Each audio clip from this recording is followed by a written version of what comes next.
Hi, Magic fans. I'm Danielle Maslany, and this is John Denton, and this is your edition of Magic Mailbag, the show where Twitter fans tweet in asking us all their questions about the Orlando Magic with the hashtag Magic Mailbag. Magic Mailbag. So, John, the Magic are back in Orlando, and up next, they host the Bucks. And this should be an interesting matchup because both teams are still struggling with injuries. Let's take a look. Aaron, a lot of people think that Valentine's Day is a holiday just for women. But a lot of women want to know, what does a man want for Valentine's Day? Well, LeBron last night, only 13 points. He was scoreless in the first 16 minutes of the game. But again, it was his 505th consecutive game in double figures. I mean, what's your thoughts on the Heat? If I'm Miami Heat. Do you remember whose voice Little Penny was? Chris Rock. Okay, so if there's a Little Jameer, whose voice is going to be Little Jameer? A little Jameer. I don't know. Will Smith. Will Smith? Will Smith. Roughly a year after a torn ACL sidelined him, the Boston Celtics all-star point guard Rajon Rondo has made his highly anticipated return. And tonight, the Orlando Magic's rookie Victor Oladipo will match up across from number 9 for the first time. All right, let's do a little rapid fire. I want 1 to 2 word answers real quick and sweet. Okay, very good. All right, favorite draft pick?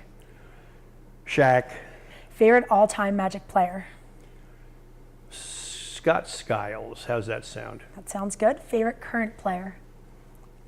Oh, Victor Oladipo. Best season or year? First season. Best Magic home game that you can remember? The game that we beat Indiana in 1985 to get to the 7th game to get to the finals. Greatest Magic memory of all time? Winning the lottery, being told in April of '87, you've got a franchise. There you go. Pat, congratulations on 25 years with the Orlando Magic. Thank you. Nice to visit with you.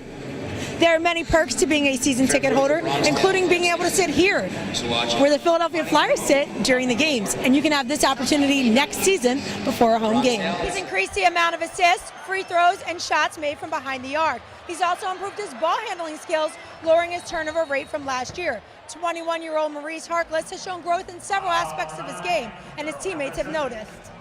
Cause, cure, treatment, 3 words that Candace and her organization hope to find for MS through the proceeds from tournaments such as these.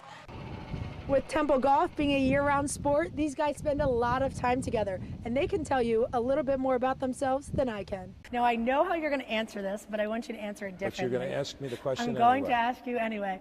Edberg Olsen Hall opened in 2000 as Temple University's first football-only facility. 12 years later, the complex that has become the team's home was ready for an upgrade. This all-star squad of hockey players from the greater Philadelphia region were selected to wear the orange and black at the prestigious Quebec International Pee Wee Tournament. Reporting for Flyers TV, I'm Danielle Maslany.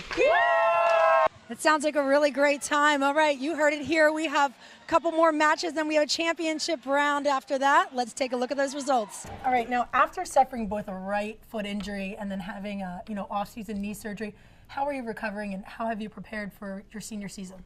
Okay, Brandon, I was just talking to Devin and asking him a couple questions. I'm going to now ask you those questions. Who is the funniest guy on this team? Brandon is on the verge of rewriting Temple's history books. He's just 33 points shy of breaking Bernard Pierce for the most career points at Temple. Hello, I'm Danielle Maslany, joined by Dan Savage and Josh Cohen, back for another segment of This or That. Let's talk about Victor Oladipo, sensational rookie campaign. But what was a more exciting highlight play? Was it his 360 dunk or his huge block over Damian Lillard?